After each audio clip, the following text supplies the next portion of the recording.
beyond to the mind. It's the mind that wants to keep you safe and small. And the more you sit in meditation or the more that you train the mind, you're going to be onto it quicker the next time, and you're going to get on the other side of that door quicker.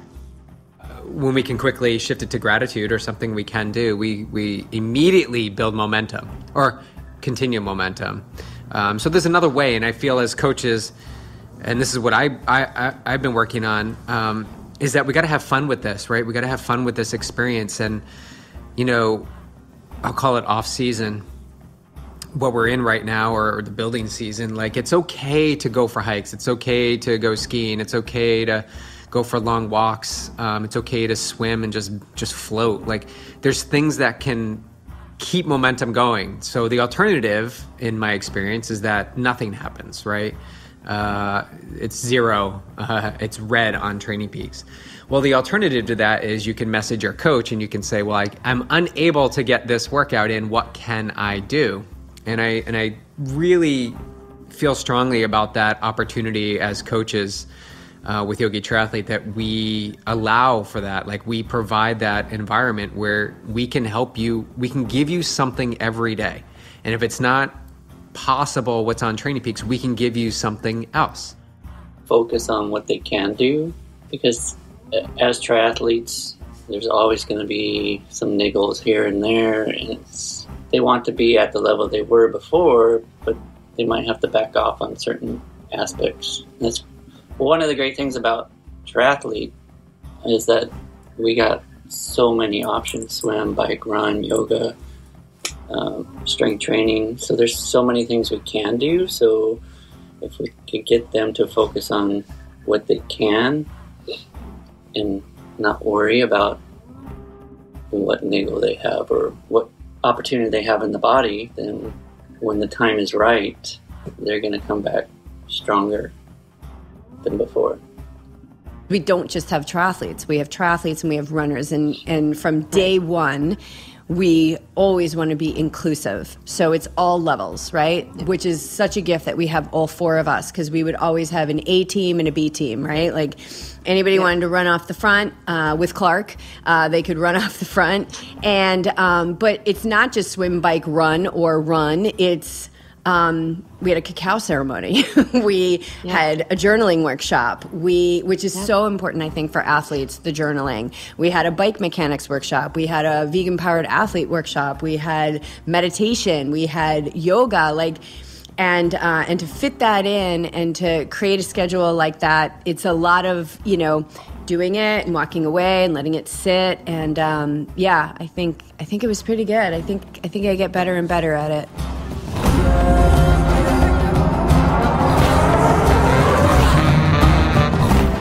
Hey, YogiTriathlete community. Welcome back to the show. This is our 300th episode, and we're bringing you guys the coaches. We're going to give you everything you want and probably a lot of what you don't want to hear, but we're going to bring it. I'm excited to be here with Coach Beej, the leader of the pack, and we've got Coach Liz, our running coach, ultra running, road running, marathon running, slow running, fast running, whatever kind of running you want to do. She's got you covered. And then we got Daniel, vegan-powered athlete, our triathlon coach. Love these guys. We just shared an amazing experience with them at camp, which I'm sure we're going to get into. But welcome to the show. 300th episode. What do you think, Beej? This is a big one. Yeah, 300. 200 was, I don't remember who 200 was. 100 was Mike Riley. It was Riley. really memorable. 100 was Mike Riley, though. I remember that. But 300 is, we're laying it down. Like the movie 300. We're just going to... I totally have a Coach Lasso reference right now, but Daniel and Liz, I don't think have watched it yet. But remember when she's like, welcome... so-and-so, he's doing the performance. She's like, all the way from outside. Yeah. So anybody who knows Coach Lasso is going to know what I'm talking about there. But yeah, well, that's about our 200th episode, right? You're like, I don't know who it was. I can't remember. Sorry, 200th episode, yes.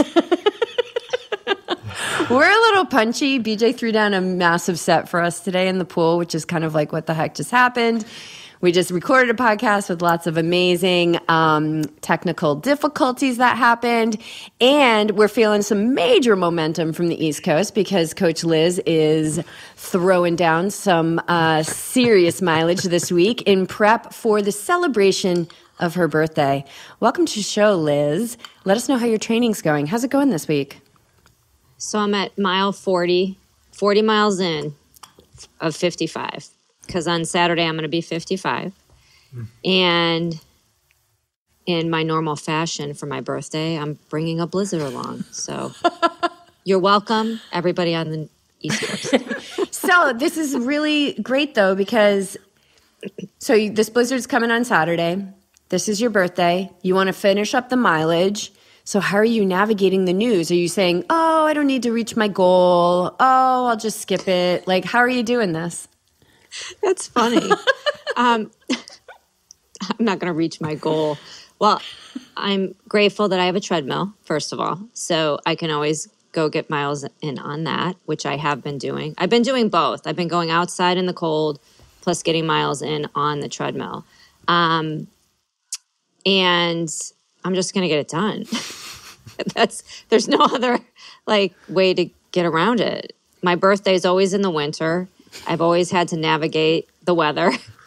And I remember when I was a kid, I had many a slumber party canceled. But now, as a mother, I totally bet my mom was going into her bedroom and doing like a happy dance, that the blizzard had canceled my party because now she didn't have to entertain a bunch of little kids. So that makes me sad. You had sleepovers canceled. It was sad. I was sad. I had the present moment awareness, Mom, and I'd be like, Mom, can I sleep over so-and-so's on Friday? And she's like, it's Tuesday, and we're just going to be in Tuesday, and we'll see what the day brings, and then we'll see what the week brings, and check back in with me at the end of the week. I was like, oh. She's like, just be here right now. So that's totally awesome. Where I get it. It was so torturous because everybody was like, oh, I'm in, and so-and-so's mom's driving us, and so-and-so's mom's going to pick us up the next day. And I'd be like, I have to wait till Friday to see if I can go to the Friday sleepover. That's so awesome. So torturous. But really, no, in all seriousness, weather never stops me from getting done what I need to get done. Boom. Oof. Boom. I love it. Daniel, what was your training today? I had a fun swim experience. You had the same fun swim experience I did. Are you just trying to appease us? Was it fun? Well, so I'm so used to not knowing the workout until I get in the pool with Beach. So since I couldn't make it up to Carlsbad today, he sent it to me this morning. And of course I could have let the mind wander and oh, I can't do this. I did think about doing it, and I thought about sending the group a text warning you guys what's ahead. Because they don't know the workout when you swim with me, right? No, we don't know the workout. So Daniel was going to crash the party. He was going to let us know what was coming, and I'm kind of glad you didn't because I was already on the treadmill doing many more intervals than I did last week, but it was a good workout. So it was a big warm up, 1,000 yard warm up, which is really big for us. Usually we have a shorter warm-up and then some pull buoy and that kind of stuff. But it went from 1,000 warm-up into band only, 12 times 25 band only on a specific time. And then cruised into 40 by 50s at tempo pace, which really wasn't as bad as I thought. So all that chatter this morning I had in the mind and spent all that energy worrying about getting that workout done was just wasted energy because it turned out to be a great workout. Yeah, it was a good workout. And once you got into the groove, for me, the first 10, I just felt like I was looking behind me to see if I was dragging a barge behind me. And then around 25, I felt really good. But then I remember BJ saying it's about hitting the same time. So I found myself like, because I was feeling good, I was putting out a little more effort. And then I was like, found myself getting competitive. Like I was trying to beat my time. And I was like, okay, that's not the purpose. So rein it back in and go back to that consistency. And I was. So did you guys do all 40, no breaks in between? Yeah. Did you have breaks? I had breaks. I gave the option, right? I gave the option. They gave me the option to have an extra minute break after every 10 or 20. And I did every 10. I took an extra minute. So. I took a little extra because I was having some goggle opportunities. But the way he dished it out to me was, okay, you're going to do 50s on, on a minute, and and if whatever, maybe go to a minute 5. He goes, do 20 of them, or 30 or 40. I was like, 30 or 40? Like, so in my mind, I was like, 20's good. And then I got to 20, and then I started to feel good. So I was like, well, 30's good. And then I got to 30, and, Masters comes in at noon, and it's quarter of, and they're still swimming. And I'm like, I can't get out of the pool and go to the hot tub. So I was like, just do 40. And I felt great. Like at the, I think that's endurance, right? Like where you're primed as an endurance athlete when you're about 90 minutes into the workout and you're like, okay, now I'm feeling good. Yeah. My first 10 like went by really quick, and then the second 10 I kind of like it hit like a little wall. But then the 30 I was like back to having energy again, and then the 40 I finished at the same time I had started, so it was great. Yeah, I love this, you guys, because it's just showing you, like, just because we're coaches or these guys are the ones that are giving you the workout, it doesn't mean that we don't navigate the same things. And like, Daniel, what you just described is like, it's kind of like the ebbs and flows of an entire day, right? Like we always have these ebbs and these flows. Or an endurance event, an Ironman, you go through those ebbs and flows, and you have to like push through the mental barriers, because I totally, when I was doing that second set of 10, and I was like, oh, this is like, I'm starting to like lose some strength. I totally wanted to just like quit and say, I don't need to do the other 20. But I mean, who's that going to help? It's not going to help me. So I stuck with it, and then I bounced back on the final 20. So that's awesome. Well, it just goes to show you that it'll change. I mean, I've had a couple doubles this week where I run in the morning and then I get some more mileage in the afternoon. And there's been parts of both of those runs where it's like a slog fest, but I know it's going to pass. And then I get to, a hill repeat and I feel really good. So you just got to, like we always talk about, stay in the moment. Yeah. Like just wait, just stay with it. It's going to change. Everything is always changing. It's going to change. It's going to change for sure. And just start. Yeah. That's the big thing too. Yep. It's the same thing. I had a double run yesterday, and like I got home and I was like, I really don't want to do that run because my ankles were sore. My legs were still sore for the morning run. But it was like in the first like half mile, it was just like, oh, this is a slog. But then it was like all of a sudden, felt great. Finished the run stronger than I started. So you just got to start. You just got to move the body. Yeah.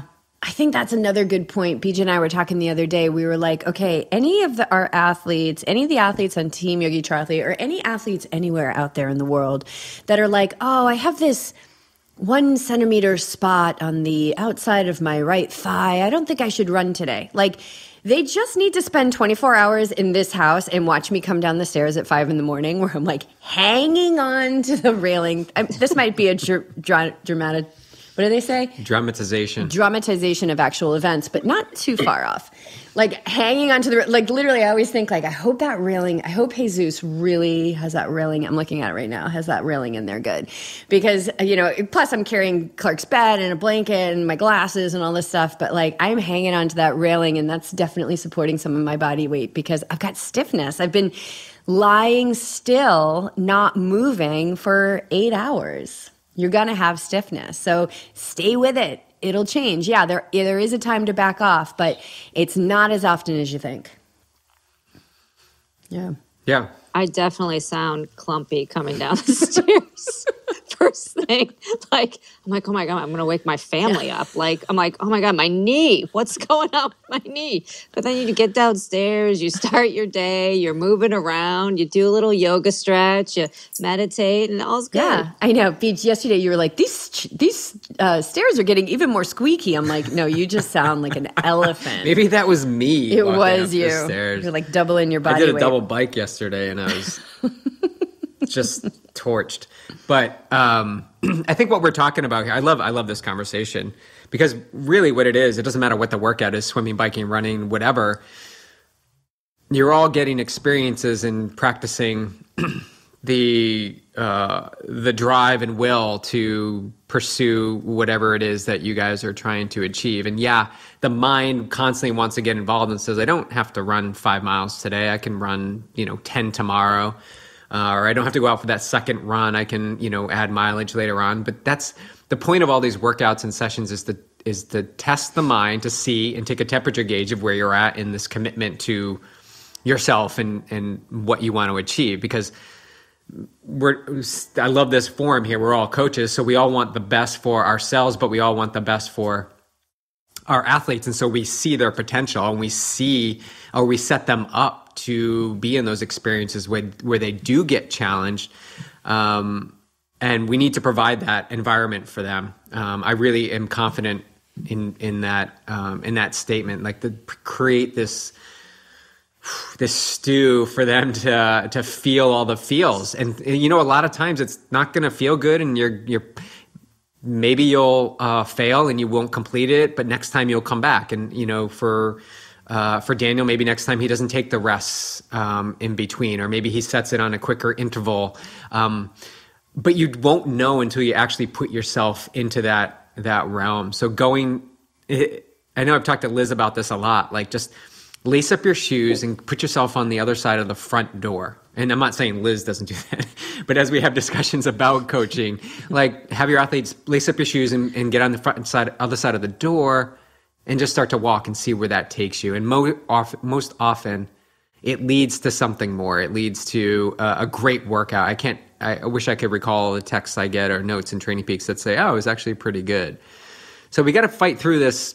I just say fight through, but we gotta embrace the beginning stages of this process. Each run, each swim, each bike, each meditation, and begin to just let it get comfortable with the uncomfortable, so that we get to the point where it's like, okay, this is so normal to me. This is so normal. I expect this, and I expect to be on the other side of it. And it's beyond to the mind. It's the mind that wants to keep you safe and small. And the more you sit in meditation, or the more that you train the mind, you're going to be onto it quicker the next time, and you're going to get on the other side of that door quicker. The mind or those around you, like be careful with, if you have people or friends, family around you that aren't in endurance sports.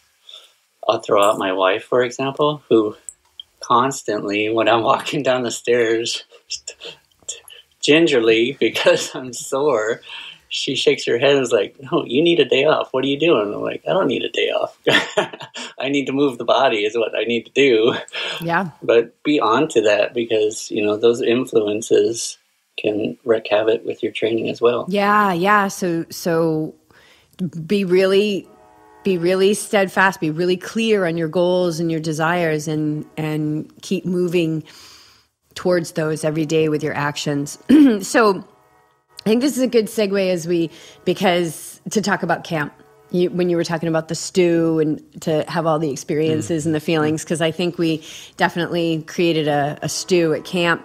But I want to start off by saying that this is the 300th episode, and in the study of numerology, which I like to pretend I know something about, 300 is the number 3. So 3 + 0 + 0 = 3.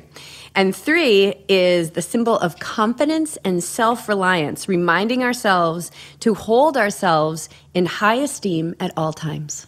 So I think that's beautiful. So if you take anything away from this podcast, take away that, and I'll quote a little bit from the Gita here, that never be degraded by the self-will. Never be degraded by the self-will. And when I dug into that with my teacher, like, what does that mean? Don't be degraded. And he said, it's that voice in your head that says that you're weak, that says that you can't do this. Like, never, that is, such a violation of who we truly are. And we were talking about this yesterday in the Awake Athlete meetup about that self-critical voice and having techniques and stuff to, tools to counteract it, not fight it, not punish it, but just interrupt it. So, so hold yourself in high esteem at all times, because every single person on this podcast and listening to this podcast and producing this podcast for us behind the scenes is absolutely amazing. And I hope we can all feel that somewhere in our hearts. We can open to that. So let's dive into camp. Daniel, I want to start with you. What were your expectations going into it? And how did it go for you? Because neither of you guys haven't led one of our, well, Liz, you did help us out a lot last year in virtual camp, but neither of you have been to in-person camp before, let alone coming as, two of the main leaders of the assault on the ego. Daniel, what were your expectations and how did it go for you?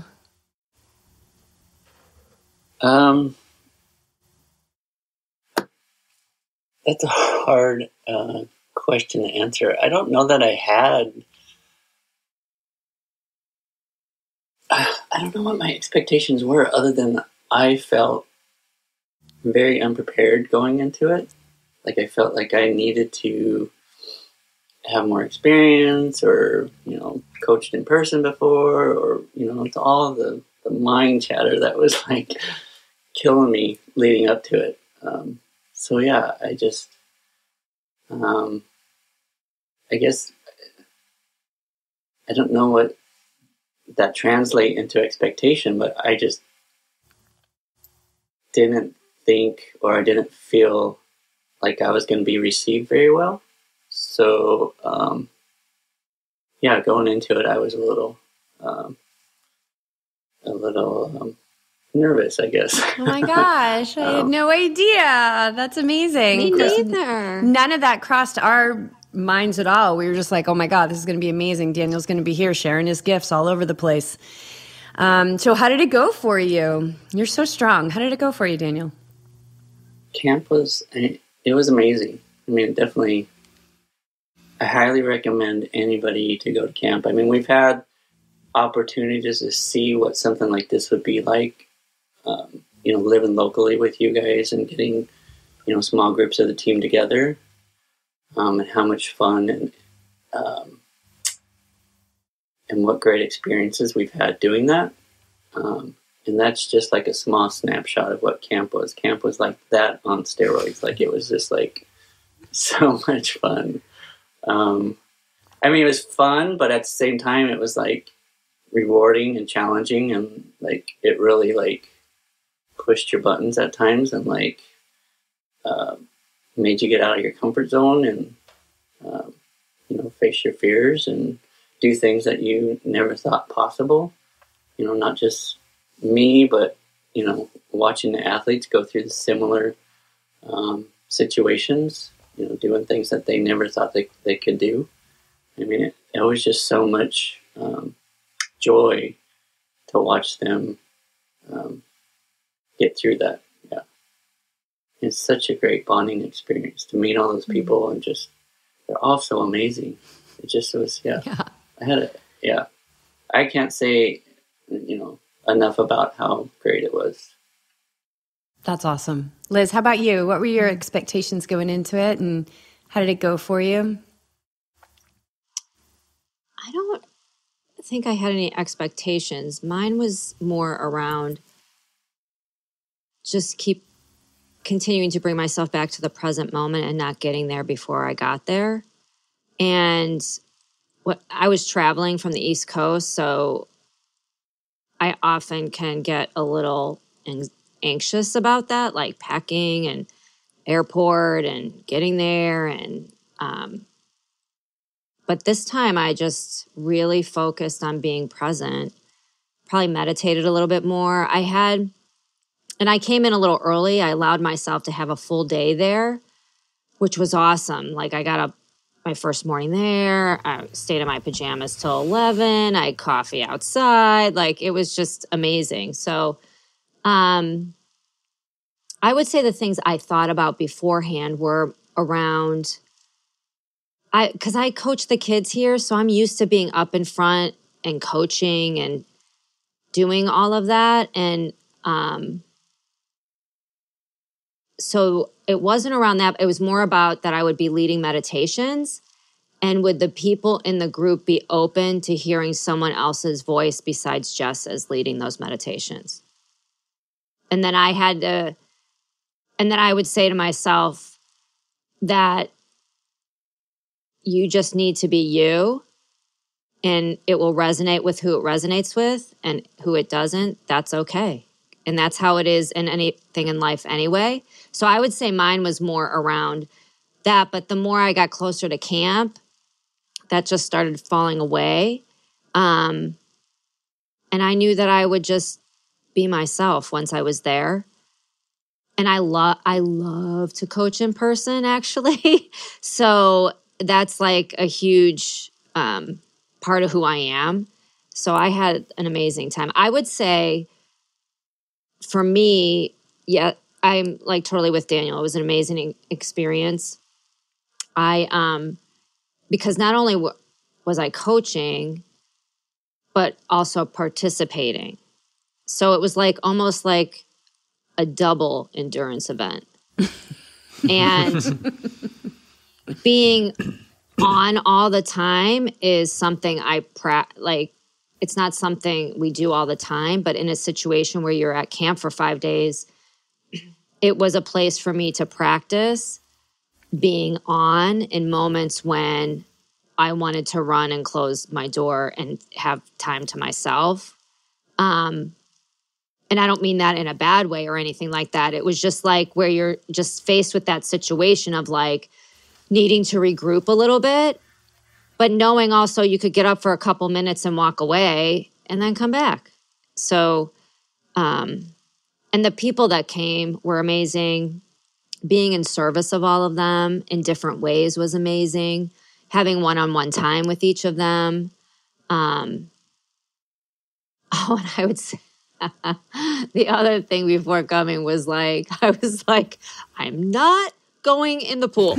I will come and support everybody else, but I'm not going in the pool. And our first meeting was at the pool, and I took a minute, and I surveyed the pool. You were coming up with all kinds of excuses driving to the pool why you could not get in the pool. Oh, Daniel. What was she saying? So the funny thing was like Daniel and I because it should have been a show, like a coach show of me and Daniel driving around during camp and the conversations we were having. Because I'm like, oh, Daniel, you're learning a lot about me that you didn't know before. Massachusetts driving, talking to the other drivers. I was totally like, I seriously forgot a towel. I'm like, well, I don't have a towel. That was my... And Karen's like, and then somebody who was coming was like, I have a towel. I'm like... I think there was something before that, though. What was the excuse before that? I can't remember. There was something... Before we were... the shoulder. And then... The shoulder and then something else. I don't know. Yeah. See, we do it too. Well, I do it. So I have something going on with my shoulder every now and then. And I've been blaming it on various things. And I was like, I'm not going to be able to use my arm. And, leave it to you guys. Like, you can do this. You can do this. I'm like... Like, it was just funny. And I got in the pool. And I was like, oh, that wasn't so bad. And then the second time we went back to the pool, I actually swam with goggles. So it was a big deal. I saw you with those goggles on. Yeah, Coach Liz got in the pool, and I had a great time. And I remember that I used to like to swim like that. So so it was awesome. It was. Yeah. So as a runner, how did the body feel? Like, you don't have to go in there and be like Michael Phelps, no. Going crazy, swimming all these laps and everything. You don't have to do that, but even just what you did, you guys did some vertical kicking, you did some freestyle, you did some work with the kickboard. Like, how did the body feel after those swim sessions? Well, at first, I was like, 25 yards is far. Well, the first session was in the 50-meter pool. Well, the first session, too, was 50, and I was like, this is really far. Like, so when I came back the second time and I was doing the laps, I'm like, thank God it's this way. Yeah. I couldn't. It was long. The pool way. was set up long course for the first day, which we were so excited about. We're like, what an awesome setup for the athletes, because we had 2 pool swims and an ocean swim. So I was like, oh, we can do long course the first day, short course second day, ocean third day. It was perfect. But yeah, I didn't think about it for the runners, that would have felt like a really long way. I loved swimming, especially the second time, because we were coming off some huge running and vert, and the legs were tired and sore. Really made a huge difference. Yeah. Huge difference. And it was just awesome to be swimming, honestly. And that second time, the sun was out. Yeah, it was amazing. And every single person got in the pool. Everybody was in the pool. I think that's good. We're going to have to pull that as a quote. Liz saying it was great to be in the pool. Well, can you repeat? We'll just loop that thing in. So you had all this luggage. You took all this baggage with you from the car. No, literally, Daniel had so much luggage. Well, Daniel did have luggage, yes.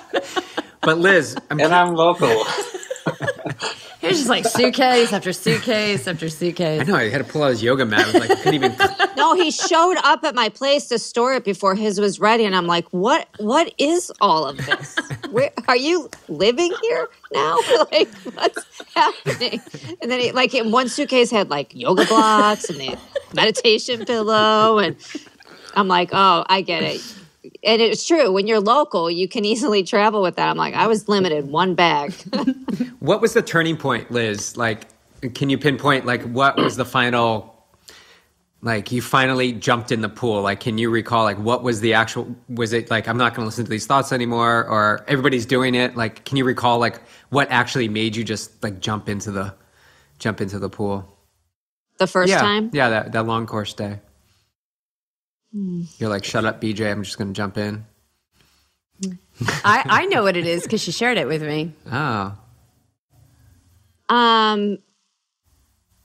Remind me, Jess, what was it? You said that I need to live the example for the runners. Yeah, and that's basically what I was just going to say is like I didn't have a choice. Like I had a choice, but I didn't have a choice. Like my mind was trying to tell me one thing, but I knew I was going to go in the pool. So the chatter was just my mind, even though the whole time I was going to go in. Yeah. You knew you'd show up and live the demonstration. And that's exactly. why you're one of our coaches. Hey, Daniel, is there anything that you would have liked to, well, this is a question for both of you, but I'll start with Daniel. Anything you would have liked to see on the schedule that wasn't there? Like anything that we could add in for next year? Or, I mean, not that we would have to lose something because that schedule was tight. I mean, I think you did an amazing job with the schedule. Did it leave you wanting more? I think maybe more opportunities to bike. We only had really, I think, a bike.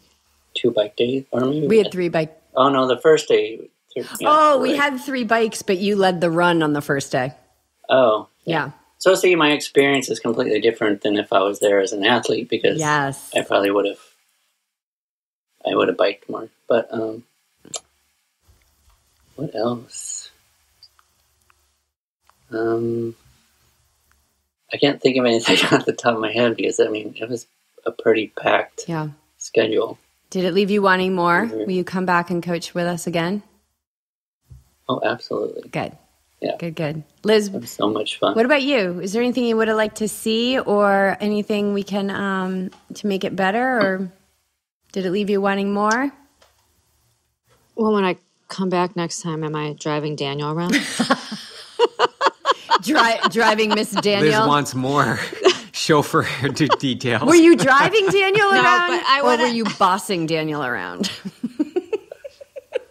I wasn't bossing. She wasn't bossy. I'm only kidding. No.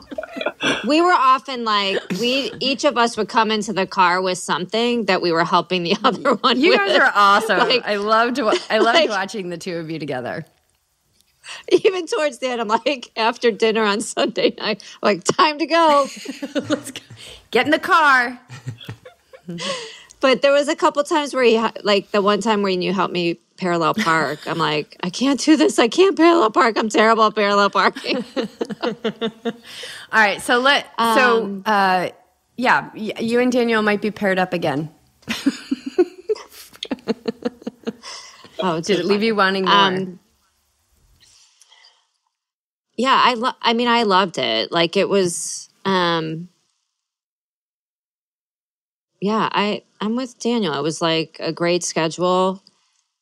It's funny. I'd be in moments where I'm like, there's no free time. And then I would have free time. Like it all worked out. It was just the mind wanting to be like, oh, Liz, you want to come over here? Yeah. I was really trying to bake in that free time. But it's an interesting schedule, right? Because it's not like just come out here and swim, bike, and run. Because we don't just have triathletes. We have triathletes and we have runners. And from day one, we always want to be inclusive. So it's all levels, right? Which is such a gift that we have all four of us, because we would always have an A team and a B team, right? Like anybody wanted to run off the front with Clark, they could run off the front. And but it's not just swim, bike, run or run. It's we had a cacao ceremony. We had a journaling workshop, which is so important, I think, for athletes, the journaling. We had a bike mechanics workshop. We had a vegan-powered athlete workshop. We had meditation. We had yoga, and to fit that in and to create a schedule like that, it's a lot of, doing it and walking away and letting it sit. And I think it was pretty good. I think I get better and better at it. It was a good balance. Like when you really looked at the schedule of physical and then having the yoga and the meditation. And one thing I love too is everybody that came, everybody participated in each of the things. I know. Yeah, they did. Like people could have said, I'm not coming to the journaling workshop with Liz. I'd rather rest. No, everybody came. They were all interested. And I totally forgot about the journaling. Like I love teaching that part too. Like I loved it. You know what I loved? Being able to share all the things that I love. Yeah. So running and coaching a workout, form drills, my favorite. All drills were your favorite. Yeah. Oh, yeah, I know.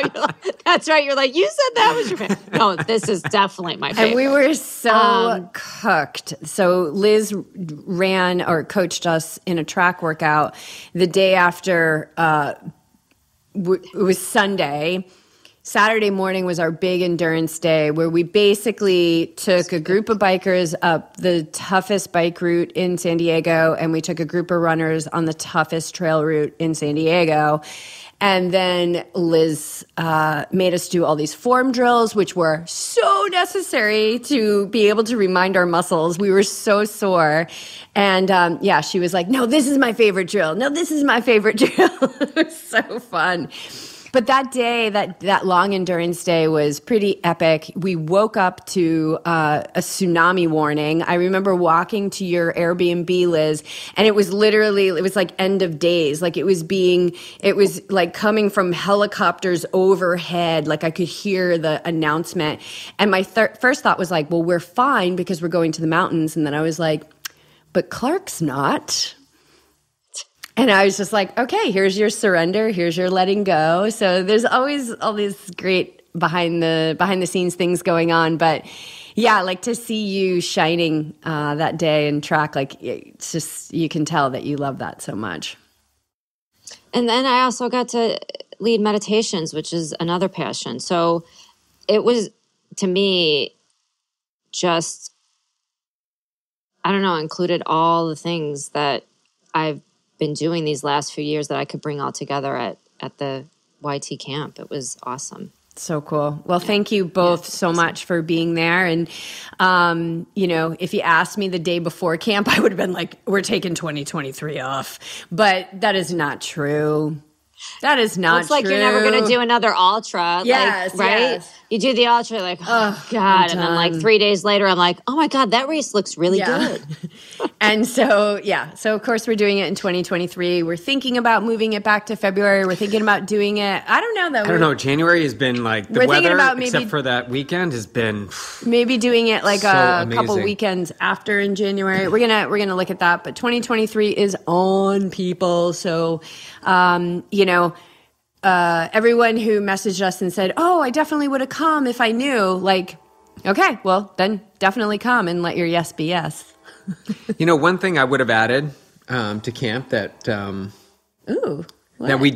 we did in the first camp when we were all together was we had a cooking session. Like we all cooked pizzas, hands-on cooking. Like some people wanted to know like how we eat, like how do you make pizza? And it was a pizza night. So we made like tons of different pizzas, gluten-free and veggie and all sorts of things. So I think that really brought people, hands-on like into the cooking element of things. But we also had a big kitchen at one of those. We had 2 rental places that had an enormous kitchen. So maybe we bring that if that sounds good to you guys. I don't know if that, because none of you experienced that the first year, but it was a cool aspect of camp. It was actually was kind of crossed my mind as Liz was talking about like the journaling workshop, and all the workshops were great. And if we had some kind of workshop to show them how easy it can be to eat plant-based. Yeah.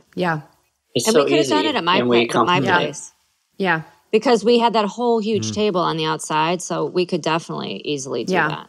Yeah. Okay. I like that too. Yeah, that was a missing piece. There was a little bit of an agenda there where I wanted to keep everything outside open air, right? Like there's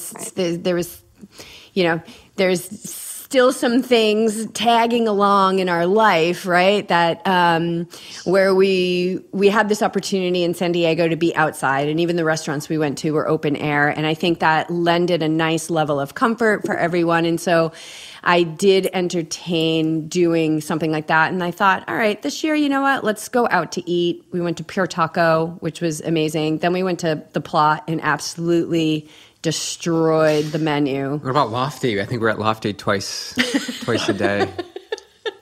I don't even live out there and they know me. Liz, anybody in Carlsbad, go and order the Liz. Liz has a latte named after her. I tried to order the Lisdom at another coffee shop the other day, and they're like, we don't know what that is. Liz needs to expand her visits to coffee shops. Daniel, did you forget how to order? Okay, what's the Liz? People want to know what's the Liz. I thought you had named it already. Oh, everywhere. I know. I just have to put it out there. I'll put it on Insta. So it is an oat milk vanilla latte with cinnamon powder steamed in the oat milk. That's what's so key about. That's what makes it the Liz. Yeah, it's key. Yeah. Mm-hmm. All right. Switching gears. All right. So, what are some of the themes you guys are working on? So we're leaving camp, but and we want to get bye camp. Bye camp. You're done. We're moving on. Camp. See you Thank you, athletes, for coming. We love you. We know we challenged you, and sometimes you didn't really like us, but you guys are all amazing. But what are some themes you guys are working on with your athletes right now? Something that, or some themes that seem to be reoccurring, especially as we transition again, right, into another race season. I'm sure people have races that are still left over from 2020 that they're catching up on. Can you guys speak to anything that's been in your awareness? Like with the intent that we can, knowing that if there's a theme that we're working on with athletes, that there's probably athletes listening that can resonate with it, and with the intention to share some knowledge around that to help them, to assist them. Nobody needs our help. I think for me, a consistent theme in coaching those I coach is just that continual reminder of right here, right now, and that you're not running the race today.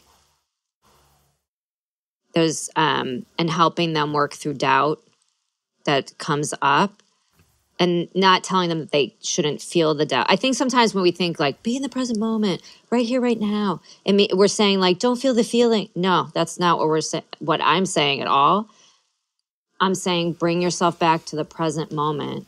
Allow the doubt, allow the fear to come up and move through you so that you can move forward and be here in the work you need to do today. Yeah. So I would say that's a consistent theme for me, and remembering what the goal is, in that sometimes in reaching the goal, you have to build the base first. Yeah. Yeah. Building the base. Trusting that the paces, efforts, fitness you have now is not the paces, fitness, and effort that's going to be available to you come race day 3, 6, 9 months, 12 months down the road, right? And it's that trust that we're guiding you along this path so that you will peak for the race. Because, I've experienced it myself where I want to see the paces now that I can hit and then hold that pace for 10 weeks. And that's just not possible. You're probably going to burn out. So yeah, I love that, Liz. The doubt is good. Doubt's okay. Like the doubt and fear, it's okay, but get comfortable. Like, okay, well, I see myself feeling that. I'm going to trust that, my watch says one thing, but come race day, the possibilities of something else is extremely possible. Extremely high.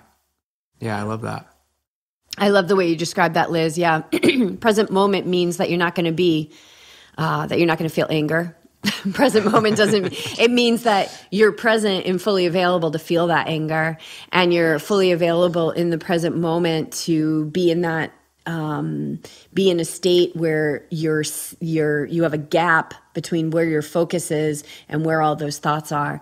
And that's a masterful way to live. Like BJ said, getting more comfortable with feeling that stuff. We were never taught how to process feelings, and we need to learn how to process feelings. And how do you process them? You feel them and feel them through presence, feel them with a connection to what's happening right now, your breath, the feeling, your body, feel your feet, and watch those thoughts, because they are rarely true. They are all from the past. That's it. They're all from the past. They're stories. That's brilliant. That's life-changing. Like, that's amazing that as a coach that you can offer that to your athletes. Daniel, how about you? What's going on with I think something going on right now is just having them focus on what they can do. Because as triathletes, there's always going to be some niggles here and there, and it's, they want to be at the level they were before, but they might have to back off on certain aspects. And that's one of the great things about triathlete, is that we got so many options: swim, bike, run, yoga, strength training. So there's so many things we can do. So if we could get them to focus on what they can and not worry about what niggle they have or what opportunity they have in the body, then when the time is right, they're going to come back stronger than before. Yeah. And by focusing on what you can do, you won't be focusing on the worry anymore. So you might have that worry, that anxiousness come up, but in that present moment, you feel that and you move forward in the direction of what you can do. Because when we start indulging those thoughts about the worry, the mind catastrophizes, and worry is praying for exactly what we don't want to have happen. There's no better way to get injured than to be worried about getting injured. I mean, you're just a magnet. And so you will attract, let's say I'm fearful of, a calf injury or something like that. and I'm indulging all that commentary about being fearful of it. And I'm in that catastrophizing mindset, which I have been, right? So I'm speaking from experience here. I will attract the very thing I'm fearing or its equal. So it could be my shin, right? Or my thigh or my arm or my shoulder or whatever it is. And so this idea of focusing on what we can do, this idea that Liz was talking about, not idea, but this concept, this practice, this masterful way to navigate your life as an athlete, to focus on what is true in this moment. What's true in this moment is that I can meditate more. Well, there's nothing more healing than meditation because it puts you in the parasympathetic nervous system so your body can heal. When we did our 8-hour meditation on Christmas Eve, I was just like, my body is healing for 8 hours straight. Like, oh my God, what a gift I'm giving my body. So yeah, it's amazing. And these are really common themes. And it's funny that the things that really ail us is stems from the mental piece. You know, our relationship to what's happening. Because I hate to tell you, but we are all going to have those niggles, and sometimes they're going to grow, and sometimes they are going to become something that's going to hold us out of running or whatever it may be, but we'll come back. So in those moments, what can we do? And so, Daniel, your job is to just guide and remind, and Liz, guide and remind, and Jess and BJ, guide and remind. Yeah. It's so much energy wasted focusing on what you can't do. It's like, take that energy, put it into what you can do, get stronger at, if it's the running piece that you can't do, get stronger at your swimming, get stronger at your biking, focus on that. Don't even worry about the run right now. Yeah. The run will come along. Yeah, there's nothing more empowering than when you have, let's just use the word injury, when you have an injury and you're actually getting stronger during the injury. I don't think there's anything more empowering than that. Yeah, I completely agree with that. Shifting energy to what you can do, and that usually comes from being injured, right? We feel the suck, we feel that pain, we feel the depression, the sadness, and when we can quickly shift it to gratitude or something we can do, we immediately build momentum or continue momentum. So there's another way, and I feel as coaches, and this is what I've been working on. Is that we got to have fun with this, right? We got to have fun with this experience. And, I'll call it off season, what we're in right now, or the building season. Like, it's okay to go for hikes. It's okay to go skiing. It's okay to go for long walks. It's okay to swim and just float. Like, there's things that can keep momentum going. So the alternative, in my experience, is that nothing happens, right? It's zero. It's red on Training Peaks. Well, the alternative to that is you can message your coach and you can say, well, I'm unable to get this workout in. What can I do? And I really feel strongly about that opportunity as coaches with YogiTriathlete, that we allow for that. Like, we provide that environment where we can help you, we can give you something every day. And if it's not possible what's on Training Peaks, we can give you something else. Because I believe the theme is in all of this is keeping that momentum going. And when you have momentum going, it doesn't matter the form. It doesn't matter as long as you're continuing to move forward.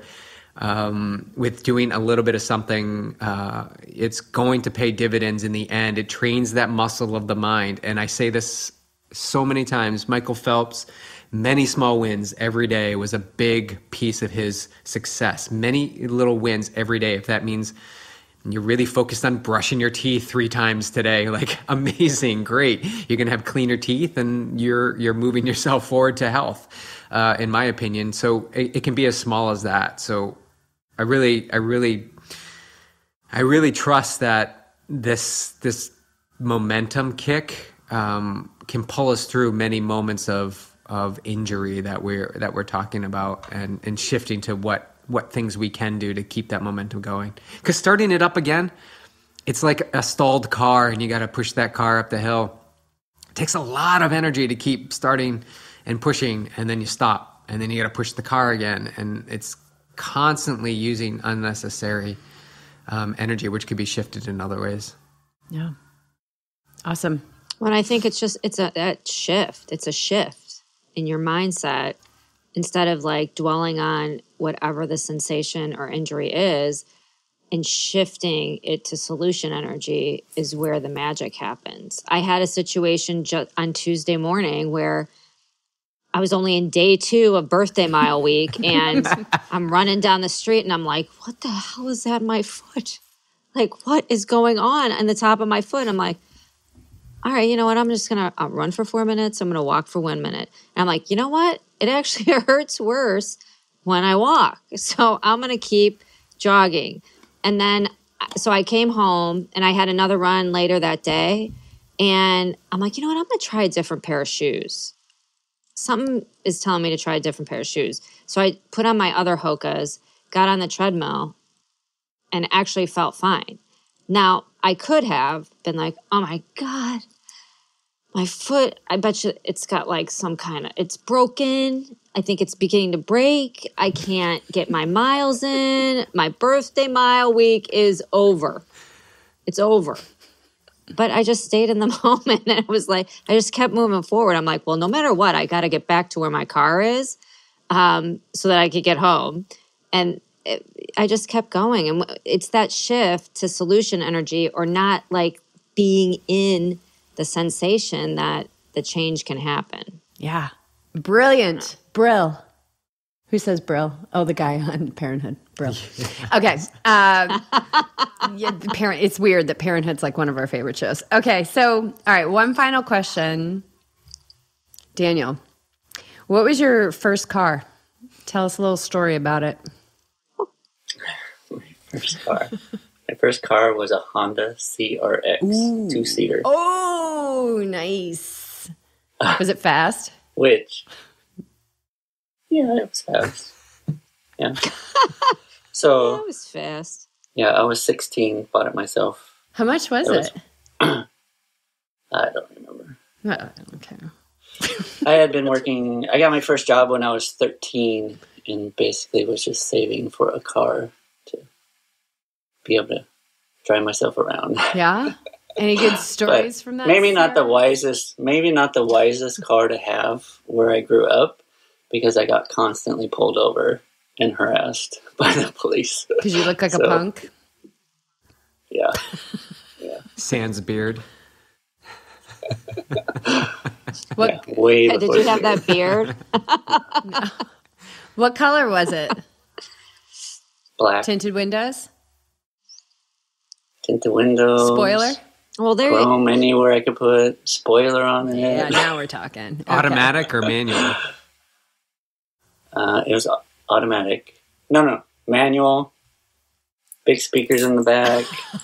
This is what I wanted to get to. All right. Yeah, that was a different time for sure. What was cranking on this radio or the tape player? Like Easy-E and like whatever. Like, yeah, it was bad. Bob Bass. That's awesome. Liz, what about you? Run DMC and Beastie Boys and yeah. Beastie There you Boys. go. That's awesome. My husband loves the Beastie Boys. A Volkswagen Rabbit. Oh, like the old school rabbits. I loved those. It was red. Convertible? Typical. No. She would have said cabriolet. Oh, yeah, okay. And it was a stick shift. And typical me, I'm like, I'll figure it out. Because I didn't know how to drive a stick shift. I remember the first time you're on a hill with a stick shift and you don't know how to drive a stick. It freaks you out. I'm like, oh my God, I can't get up the hill. And then I didn't realize that in order to start the car, the seatbelts needed to be in. And I, at the time, was at my boyfriend's. And I was 18 when I bought it. And I was freaking out thinking I bought a broken car.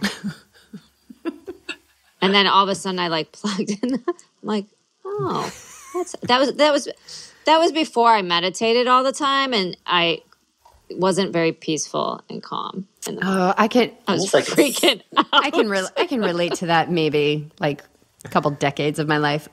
What were you pumping through the speakers? Oh, that's a good question. Let's see, it would have been 1986 or 87. I don't remember, to be honest. I liked all different. I still to this day. It could have been one day Barry Manilow, the next day Ice Ice Baby. I don't know. All right, I like it. Rob Babe, still laughing about Daniel with the big speakers. Probably way too overpowering for a Honda CRX. Beach, what about you? What was your first car? My first car was a Chevy Spectrum. It was gray, hatchback. Nicknamed? A Chevy Rectum. And I didn't get it. Did I get it in high school? I got it the last year of high school. I had to pay for it. It was $2,300. It was up the street. At the top of my street was a gas station that sold cars, and that was one of the ones that was available. So I had that. Yeah, it was a stick shift. I remember that. And I didn't really have a good stereo, but my buddy Ross and we finagled the new stereo in there, and we put some pumping speakers in. What were the jams? So the jams were anywhere from, Bobby Brown and New Edition, all the way to, this is something, when I would go to basketball games, I would, drive to my high school and I would sit in the car, and I guess this was meditation back then. I would listen to Yanni, and Enya. Oh, yeah. Yanni. And Enya, yeah. Yeah, big Enya fan. And I don't think too many people know that, but now they do. And that car got me all the way through, I want to say college. So it got me like 4 or 5 years. In college, it was actually the keg car, because you could cover the back with some blankets. And I was the only one with a car, so we definitely threw some kegs in there. Nice. Yeah. Very cool. What was your first car? You listening to Enya, me listening to Barry Manilow. We should. Times have changed. 1984 Camaro, brown, 4-cylinder, all hood. The doors were so heavy. I remember we were going to Gallo Ice Arena for a Sandwich High School hockey game, and I took a left turn, maybe at kind of a high speed, and my girlfriend literally fell out of the car because the doors were so heavy that like you could barely shut them. And my boyfriend at the time was like captain of the soccer team, and he was like prep guy. And I hung out with everyone. With that car, I could park in the druggy parking lot. I could park in the preppy parking lot because I was the girlfriend of a preppy guy. And it was great for burnouts and all of that. But oh my God, I remember he was so embarrassed driving around in that car. But pumping through was absolutely like Led Zeppelin. Journey? Probably Journey, but definitely Led Zeppelin. Ramble On was like one of my favorite songs. Probably still to this day is one of my favorite songs. Pink Floyd. This is all my brother. My brother got me into all of this. And and Tesla, love song. Oh my God. Oh, it's a good. Oh, you know who else? Genesis. I love Genesis. Yeah, it was my sister's car, and she went to college. She's 6 years older than me, so then I got it and got to drive around it. I didn't really like it, but then again, I kind of did like it. So, yeah. That was fun. Now, if we want to talk about the first car I ever drove, the first car I got to drive when I got my license was an Oldsmobile Vista Cruiser station wagon with paneling down the side. Oh, yeah. But I was the first one to get my license, and you could fit like 8 kids in that car. Because who needed seatbelts? No, nobody. So that's awesome. And that had like the seating in the way back, right? Oh, Pop up the seats. Yeah. That's awesome. Oh, yeah. Oh, no, there was no seats. You just sat back. All right. I love this. Like, we get to learn a little bit about us, you guys, and share that, right? Everybody had their first car and their first car stories. But thanks so much. Liz, I know it's late for you. You're so awesome to stay up for us and go right to bed. Go right to bed. Yeah, thanks so much. Thanks for, I can't believe this is our 300th episode. I remember sitting at the kitchen table watching YouTube videos, breathing through the frustration, and just like not having any idea how to do any of this. And could I imagine that, almost 6 years later, I would not only be sitting in my living room in California, but that I would know the two of you, that you would be a part of this Yogi Triathlete experience and a part of our mission, and just really, really important people to us and to our athletes. And we feel incredibly blessed to have you on board and to have you as our guest today. So thank you so much. Thank you. We feel the same about you guys. And I just want to add, as she said, sitting at her kitchen table, watching YouTube videos, you have to start somewhere. Mm-hmm. And I remember listening to the very first episode when I first met you guys, and to listen to that and to now, and to get to know you guys through each and every episode has been amazing. And to see your growth. Yeah. I was trying so hard. I wasn't that. even trying. I was just like, I'm not going to say anything. Yeah, you were like, I have tape over my mouth. Yeah. I was like, what the hell? I started used to never talk. Yeah. Well, I was like, what the hell? I started this podcast. Like, dude, you gotta talk.